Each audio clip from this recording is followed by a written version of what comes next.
तो finally guys मांगा ने एक और सीरीज रिलीज कर दी है जिसका नाम हेल पैराडाइज है, जो कि काफी बेहतरीन है, जिसे हम आज एक्सप्लेन करने वाले हैं। तो स्टार्टिंग में ही हम देखते हैं कि एक आदमी को बंदी बनाकर उसे तलवार से मारा जा रहा था एंड ये हमारी सीरीज का मेन कैरेक्टर है जिसका नाम गोबी मारू है। देन वो आदमी उस पर तलवार से कई बार वार करता है लेकिन असफल होता है एंड मारते ही मारते उसकी तलवार टूट जाती है, जिसे देख वहाँ पर सभी लोग हैरान हो जाते हैं। एंड गोबी मारू अपने आप से ही पूछ रहा होता है कि मैं मरना चाहता हूँ लेकिन मैं मर क्यों नहीं पा रहा। मेरी जिंदगी से अब लगाव पूरी तरह से खत्म हो चुका है। मैंने अपने लाइफ में कई लोगों को मारा है और लाइफ से मुझे अब थोड़ी सी भी लगाव नहीं है। उसके बाद सीन शिफ्ट होता है जहाँ हम देखते हैं कि एक लड़की गोबी मारू से इंटरव्यू ले रही होती है, उसके बारे में जान रही होती है और गोबी मारू के लाइफ के बारे में उसे कुछ बातें बताती है। और तुम इगावा कोरी विलेज से बिलोंग करते हो और तुम्हें बचपन से ही एसोसिएशन की ट्रेनिंग दी गई है, जिसके कारण तुम्हारी बॉडी बहुत ही ज्यादा पावरफुल है, यानी कि तुम एक सुपर ह्यूमन में चेंज हो गए हो, जिसके कारण तलवार भी तुम्हारा कुछ नहीं कर पाती। और गोबी मारू उसे बताता है कि मेरी सुपर ह्यूमन बॉडी के साथ साथ मैं निंजुत्सु भी यूज कर सकता हूँ। तो ये बात सुनकर वो लड़की गोबी मारू से पूछती है कि क्या तुम मुझे कुछ निंजुत्सु दिखा सकते हो, जिस पर गोबी मारू पूरी तरह से मना कर देता है। एंड फिर सीन शिफ्ट होता है जहाँ पर फिर से उसे मारने की कोशिश की जा रही होती है एंड इस बार उसे अब आग से जलाने की तैयारी हो रही होती है, जहाँ पर वहाँ पर मौजूद सभी लोग गोबी मारू को कहते हैं कि अब हम तुम्हें आग से जलाने वाले हैं, इससे जलते ही कोई भी इंसान नहीं बच सकता, इस बार तो तुम पक्का ही मर जाओगे। और उस पर आग लगा देते हैं लेकिन वो सुपर ह्यूमन होने के कारण उसका आग भी कुछ नहीं कर पाती एंड वो आग से आराम से निकल आता है। एंड ये देख वहाँ पर मौजूद सभी लोग हैरान हो जाते हैं कि आग तो बहुत ही ज्यादा भयानक थी लेकिन इसको कुछ भी नहीं हुआ। और फिर सीन फिर से शिफ्ट होता है जहाँ पर हमें गोबी मारू और उस लड़की का सीन दिखाया जाता है जहाँ पर वो इंटरव्यू ले रही होती है एंड वो लड़की कहती है कि मुझे तुम्हारे पास्ट के बारे में जानना है, तुम्हारा फैमिली बैकग्राउंड आखिर कैसा था। तो फिर गोबी मारू कहता है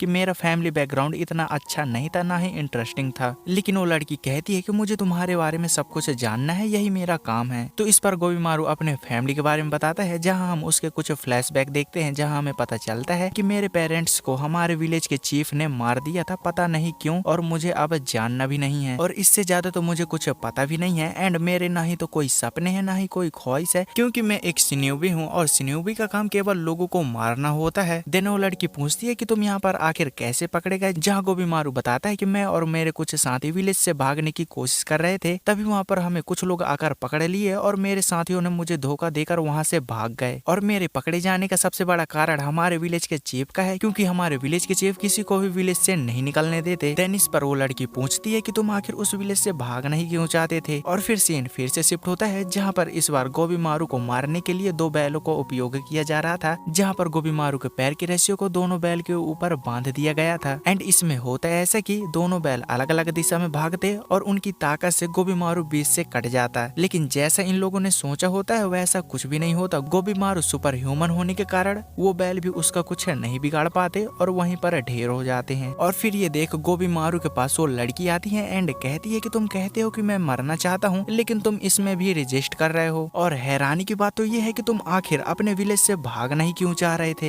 एंड फिर फाइनली इस बात पर गोबी मारू अपने सीक्रेट बताता है कि मैं अपने विलेज का सबसे बेस्ट शिनोबी था, जिस कारण मुझे वहाँ के चीफ बहुत ही ज्यादा पसंद करते थे और उन्होंने अपनी बेटी की शादी मुझसे करवा दी, लेकिन उनकी बेटी बहुत ही ज्यादा बेवकूफ थी, वो हर वक्त मुझे टोकती रहती थी और बहुत ही ज्यादा परेशान करती थी। और फिर हमें गोबी मारू के बीच का कुछ फ्लैशबैक दिखाए जाते हैं जहाँ हमें पता चलता है कि उसकी जो वाइफ होती है उसका नाम यूई होता है एंड वो गोबी मारू को कई चीजें सिखाने की कोशिश कर रही होती है कि तुम अंदर आते वक्त अपने चप्पल साइड में उतारा करो एंड दिन में एक बार प्रार्थना और खाते वक्त प्रेयर, लाइफ में तुमने जितने भी लोगों को मारा है उनके बल्दी से माफी मांगना। जिसके कारण गोबी मारू बताता है कि मुझसे बहुत ही ज्यादा फ्रस्ट्रेट हो गया था और ये बात जब मैंने विलेज के चीफ को बताई कि मैं अब उसे नहीं झेल सकता एंड मैं इस विलेज को छोड़कर जाना चाहता हूँ, तो उन्होंने मुझे नहीं जाने दिया और कुछ लोगों के साथ मिलकर मुझे फंसाकर बंदी बना लिया। एंड फिर सीन शिफ्ट होता है जहाँ पर वो लड़की एक आदमी के साथ होती है एंड वो आदमी कहता है कि तुम्हें इन सब चीजों में ज्यादा नहीं पढ़ना चाहिए, तुम्हें अभी उसके दूसरे नाम के बारे में कुछ भी नहीं पता। जिस पर वो लड़की पूछती है कि आखिर गोबी मारू का दूसरा नाम क्या है, तो फिर वो आदमी बताता है कि उसका नाम गोबी मारू द होलो है एंड उसके अंदर कोई भी फीलिंग्स या इमोशन नहीं है एंड उसे अरेस्ट करते वक्त उसने हमारे 20 आदमियों को बेरहमी से पल भर में ही मार दिया था। और हमें तो उसके बारे में ये भी पता चला है कि उसके विलेज के लोगों ने एलेक्सर ऑफ लाइफ को पा लिया है, वो एलेक्सर ऑफ लाइफ जिसे अगर आप पा लेते हो तो आप कभी भी नहीं मरोगे, यानी कि इमॉर्टल बन जाओगे। और अगले सीन में हम फिर से गोबी मारू को देखते हैं जहाँ वो खुद से ही पूछ रहा होता है कि मेरी मेरी जब लाइफ से अटैचमेंट खत्म हो गई है तो मैं मर क्यों नहीं पा रहा, एंड ऐसा कौन सा रीजन है जो कि मैं ना चाहते वक्त भी मुझे जिंदा रख रहा है। और फिर वो कल की सजा के बारे में सोच रहा होता है एंड कहता है कि कल मैं कोई भी रेजिस्टेंस नहीं दिखाऊंगा और कल ही मैं खत्म हो जाऊंगा। एंड फिर सीन फिर से शिफ्ट होता है अगले दिन में, जहाँ पर उसे फिर से बांध कर डेथ बाय बॉलिंग दी जाती होती है। ये एक सजा का नाम होता है, लेकिन इस सजा का भी गोबीमारू पर कोई भी असर नहीं होता और वो पूरी तरह से सेफ रहता है एंड वो आग के बाहर आ जाता है। एंड गोबीमारू खुद से ही पूछ रहा होता है कि मैं आखिर मर क्यों नहीं पा रहा, मैं कोई भी चीज अपने अंदर ही ऑब्जर्व क्यों कर ले रहा हूँ। एंड वहाँ का जो लीडर होता है उसे हैरानी से देख रहा होता है एंड वो कहता है कि आखिर ये मर क्यों नहीं रहा। एंड हम उसी लड़की को देखते हैं जो कि उसके बाजू में खड़ी रहती है एंड वो कहती है कि सब कुछ अरेंजमेंट हो गया है और अगर आप चाहो तो हम काम किसी भी वक्त शुरू करने के लिए तैयार हैं। एंड उसके बाद सीन शिफ्ट होता है जहाँ हम देखते हैं कि गोबीमारू को सारे लोग मिलकर कहीं लेकर जा रहे होते हैं। गोबीमारू पूछता है कि आखिर तुम लोग मुझे अब किस तरह से मारने की कोशिश करोगे। एंड उसका जो लीडर होता है वो वियर्ड सा फेस बनाकर उसे हैरानी से देख रहा होता है और मुस्कुरा रहा होता है। कहता है कि इस बार तो तुम जरूर मरोगे। इसके बाद गोबीमारू को एक बंद रूम में लाया जाता है जहाँ पर हम देखते हैं कि वही लड़की होती है जो कि उसका इंटरव्यू ले रही होती है एंड उसके हाथ में एक शॉर्ट यानी कि एक तलवार होती है। एंड वहाँ की इस तरह की अरेंजमेंट देख गोबीमारू उनसे पूछता है कि आखिर यहाँ पर क्या होने वाला है, जिस पर वहाँ का लीडर गोबीमारू को बताता है कि ये कोई आम लड़की नहीं है बल्कि ये एक स्वॉर्ड टेस्टर है जो कि यूडो से आई है और ये कोई इंटरव्यू लेने वाली नहीं है। एंड उसका नाम है द एग्जीक्यूशनर यमाडा असाइमन सागरी और उनके बारे में और चीज बताता है कि ये सब ये काम ये सदियों से करते आ रहे हैं। ये तलवार टेस्टिंग करके लोगों को एक ही झटके में मार सकते हैं। एंड उसके बारे में ये सब जान के गोबीमारू बहुत ज्यादा हैरान हो जाता है एंड उसे शॉक फेस से देख रहा होता है एंड कहता है कि तुम एक असाइनमेंट भी हो और वुमन भी। एंड उस पर वो लड़की कहती है कि हाँ तुम सही हो एंड मुझे यहाँ पर तुम्हें मारने के लिए ही बुलाया गया है एंड तुम चाहते हो मरना तो ये ख्वाहिश मैं तुम्हारी जरूर पूरी करूंगी एंड मैं तुम्हें बड़े ही आराम से मार दूंगी। एंड हम देखते हैं कि गोबीमारू को कुछ फ्लैशबैक सीन दिखते हैं जहाँ पर उसका सर कटा हुआ दिखाई देता है एंड वो एक विजन होती है एंड गोबीमारू जान जाता है कि ये लड़की तो मुझे सच में मार देगी और ये फिर घबराहट में वो अपनी हथकड़ी को खोल लेता है, जिस पर हम देखते हैं कि वहाँ का लीडर उससे कहता है कि इसे मार दो एंड वो फिर वो लड़की उसे मारने के लिए आती है, लेकिन गोबीमारू उसके पहले वार से बच जाता है, जिस पर वो लड़की कहती है कि तुम आखिर मेरे वार से क्यों बचे, अभी तो तुम मरना चाहते थे, अगर तुम नहीं हटते तो मैं तुम्हें मार देती। एंड गोबीमारू अपने गले को छूता है जहाँ पर उसे पता चलता है कि उसके गले में थोड़ा सा कटा चुका है एंड खून निकल रहा है। एंड हम पहली बार देखते हैं कि गोबीमारू के शरीर से खून निकला होता है एंड फिर से गोबीमारू पर वो लड़की हमला करती है, लेकिन इस बार भी गोबीमारू कैसे न कैसे करके बच जाता है। एंड वो लड़की कहती है कि मैंने अपने लाइफ में बहुत सारे लोगों को मारा है, उनमें से मेरे को कई अलग अलग लोग मिले हैं जिन्होंने बहादुरी से अपने मौत को स्वीकार किया है एंड कुछ लोग तो झूठ बोलते आ रहे हैं कि मैंने मौत को एक्सेप्ट कर लिया है। और मुझे पता है कि तुम अपने जिंदगी से प्यार करते हो और तुम मरना नहीं चाहते क्योंकि तुम्हें अपनी वाइफ से बहुत ही ज्यादा प्यार है और तुम जी भी अपने वाइफ के लिए ही रहे हो। और मैं जानती हूँ कि तुमने मुझसे झूठ बोला कि मैं अपनी बीवी को पसंद नहीं करता, मैं जानती हूँ कि तुम अपनी बीवी के लिए ही जीते हो। इसके बाद गोबीमारू अपने बचाव के लिए एक तलवार उठाता है एंड अपनी सुरक्षा कर रहा होता है एंड वो लड़की कहती है कि अब तुम्हें आखिर क्या हो गया, जिस पर गोबीमारू कहता है कि तुम मेरी लाइफ के बारे में कुछ भी नहीं जानते, कि मैं एक होलो पर्सन हूँ, मेरे अंदर कोई भी फीलिंग्स नहीं है।